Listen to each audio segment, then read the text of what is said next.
안녕하세요 여러분, 통합의학 박사 푸드닥터 박찬호입니다. 여러분 평생 다이어트 해야 되는 거 아시잖아요.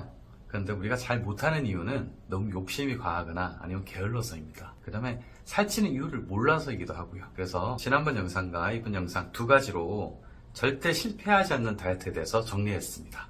한번 보시고 힘들지 않고 실패하지 않는 다이어트 하도록 하겠습니다. 살찌는 이유 지난번에 한번 말씀드린 적이 있는데요, 다시 한번 정리해서 말씀드리자면 바로 밀당주 때문이고요. 또 이것만 중독돼서 먹다 보니까 다른 비타민, 미네랄, 파이토케미컬인 식물 영양소 같은 게 부족해지니까 영양이 불균형해되고 또 독소 생기고, 그래서 염증이 생기고, 몸에 염증이 많다 보니까 각종 만성질환도 생기고 살도 찝니다. 그래서 해결할 수 있는 방법은 여러 가지가 있죠. 먼저 이런 음식을 안 먹는 방법이 있고요, 식사 습관을 좋게 하는 방법이 있고, 그 다음에 대사에 의존하는 방법, 해독에 의존하는 방법, 그리고 호르몬을 잘 관리하는 방법, 유전자를 잘 관리하는 방법이 있습니다. 다른 영상에서는 제가 유전자에 대한 얘기도 했었고요, 호르몬에 대한 얘기도 잠깐 했습니다. 이번 시간에는 대사에 대한 얘기, 해독에 대한 얘기를 주로 말씀드리도록 하겠습니다. 우리 흔히 잘못된 다이어트는 너무 적게 먹는 거예요. 물론 칼로리를 중심으로 한 그런 이론을 보면 당연히 적게 먹고 많이 에너지를 쓰는 것이 다이어트 되는 방법이 맞죠, 이론적으로나. 하지만 실제 그렇게 절식을 하면 부작용이 있다는 말입니다. 물론 잘 참는 분도 있지만 어쨌든 참는다 하더라도 근육이 줄어들고, 그러다 보니까 기초대사율도 떨어지고 배고픔도 어느 정도 있고 또 변비까지 생기고, 이러면 몸이 너무 힘들어져요. 그러면 포기하고 다시 과식이 시작되고, 그럼 세포는 염증이 생기고, 그러면 체중이 증가하고요. 체중이 증가하는 걸로 끝나면 좋은데 기초대사율도 떨어진 뿐더러 다른 모든 대사가 저하됩니다. 그러면 피곤해지고, 비만, 심혈관 질환 걸리고, 호르몬 불균형, 자율신경계가 실조, 그러니까 고장이 나는 거죠. 그래서 잠을 못 이루고, 이런 것들이 잘못된 다이어트의 결과입니다. 그럼 올바른 다이어트를 해야겠네요. 올바른 다이어트는 뭐냐면 균형식을 하셔야 돼요. 뭔가 좀 대사가 도움이 되는 그런 플라보노이드가 많은 그런 식사를 주로 하셔야 되고요. 그런 것들이 같이 됐을 때, 파이토케미칼도 같이 됐을 때 지속적인 효과를 얻을 수 있고, 그러면 이제 세포가 건강해지고 염증이 줄어들고, 그럼 체지방은 떨어지고 근육은 올라가고 또는 유지되고 성장 호르몬도 올라가서 대사가 증진되니까 조금 적게 먹고 하더라도 몸에 힘이 생기고 기분이 좋아지고, 몸에 생겼던 각종 냄새, 피부의 어떤 병들, 그 다음에 잠이 온다든지 정신이 맑지 않다든지 이런 것들이 다 좋아지는 거죠. 그렇게 좋게 만들면 우리가 가장 힘들게 했던 체중, 혈당, 혈압 같은 것도 자연스럽게 좋아질 수가 있습니다. 그러면 이제 대사란 게 뭐냐? 대사는 신체 내에서 일어나는 각종 반응들이에요. 에너지가 합성돼서 생기기도 하고요, 또는 지방이 어떻게 분해가 되기도 하고요, 그게 또 에너지가 되고, 또 칼슘이 들어와서 이루어지는 모든 활동들, 그 다음에 근육이 많아서 또는 심장과 간과 뇌가 커서 생기는 기초대사량의 소비들, 대사증후군들, 이런 것들이 다 대사와 관련된 거고요. 이거는 바로 음식과 산소가 들어왔을 때 생겨지는 일련의 과정입니다. 즉 영양소가 되게 중요하다. 어떤 영양소가 들어왔느냐, 이런 것들이 되게 중요하고요. 또 기타 여러 가지 근육이라든지 췌장, 운동, 호르몬, 스트레스, 이런 것도 다 대사와 관련이 되기도 합니다. 자, 이 대사를 차하고 좀 비교해 볼게요. 차로 비교하면 너무 쉽게 이해가 되실 거예요. 차는 일단은 차체 강도가 있어야 돼요. 어디 부딪혀도 사람을 보호할 수 있는 튼튼함이 있어야 되겠고요. 그리고 잘 나가야 됩니다. 차는 이곳에서 이곳으로 갈 때 쓰는 거잖아요. 그래서 아무리 요즘 무슨 각종 전기장치라든지 좋은 게 있지만 어쨌든 잘 가야 됩니다. 밟으면 가고 밟으면 서고 해야 되고요. 그 다음에 이제 장고장이 없는 차가 좋은 차겠죠. 그러려면 전기, 배관, 윤활 이런 것들이 다 잘 돼야 되겠고요. 사람을 비유하자면, 사람은 일단은 나이 들면 느끼겠지만 관절이나 뼈가 안 좋으면 걷지를 못합니다. 걷지를 못하면 건강이 나빠져요.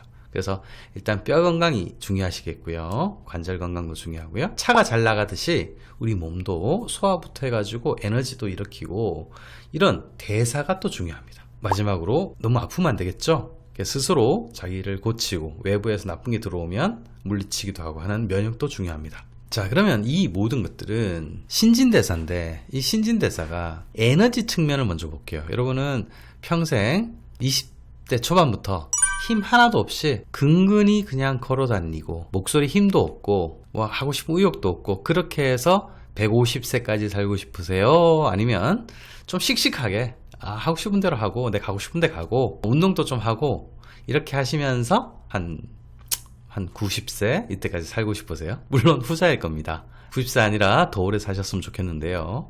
그게 필요한 게 바로 세포가 일으키는 에너지인데요. 이 에너지에는 탄수화물, 단백질, 지방 같은 에너지원도 필요하지만 에너지를 더 일으킬 수 있는 촉매제가 필요합니다. 기름 들어갔을 때 엔진에서 완전 연소를 시킴으로써 더 폭발적인 효율을 일으킨다. 그래서 뭘 집어넣게 이렇게 하잖아요. 그런 촉매제가 바로 비타민 미네랄입니다. 여러분이 만약에 약국에 가셨다. 그럼 여러분이 좀 피곤해서 이런 드링크제, 좀 자양강장제 같은 걸 샀어요. 사면 물론 홍삼도 있고 마카도 있고 뭐 여러 가지가 있겠지만 주 성분은 비타민이란 걸 여러분 보실 수 있어요. 특히 비타민 B군이라는 걸요. 이토록 비타민은 엄청 에너지를 일으키는데 필요하다. 덜 필요하게 만드는 정도가 아니라 에너지를 일으키는데 필요한 것들이 바로 비타민하고 미네랄들입니다. 또 쓰고 남는 에너지가 있어요. 그런 에너지들은 지방으로 이렇게 축적이 되는데, 그럴 때 근육이 많으면 기초대사율이 높아져서 별로 살이 찌지 않는다. 뭐 이런 것도 필요하고요.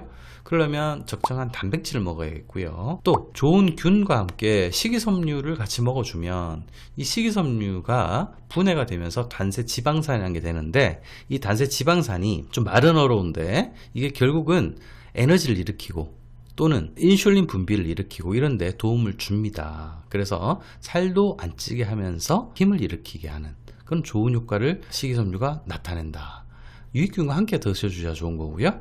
그 외에 녹차 추출물이라든지 여러 가지 성분이 지방 축적을 억제하니까 그런 것들을 따로 건강기능식품이나 음식으로 드시면 좋겠습니다. 근데 잘 안 되시는 분이 있어요. 그런 분들은 세포가 고장나거나 오래된 거예요. 바로 세포막과 세포 안에 있는 미토콘드리아하고 유전자가 뭔가 문제가 있을 수 있다는 거죠. 그런 것들은 해독 시스템의 고장이다, 이래 볼 수 있는데, 그거를 이제 교정하는 방법은 바로 세포의 껍질을 이루는 세포막의 구성 성분인 인지질과 단백질, 그다음 세포 안에 있는 항산화 효소, 기타 외부에서 들어오는 산소나 물, 이런 것들이 잘 들어와야겠고요. 저는 이렇게 생각해요. 여러분이 청소를 할 때 진공청소기라든지 간단한 걸레 가지고는 안 돼요. 때로는 세제 같은 것들이 조금 필요할 때가 있어요. 너무 더러운 찌든 때는 물과 함께 세제 한두 방울이 들어가야 되는데, 이 세제 한두 방울이 계면 활성제 같이 여러분 몸속에 생긴 독소나 더러운 것들을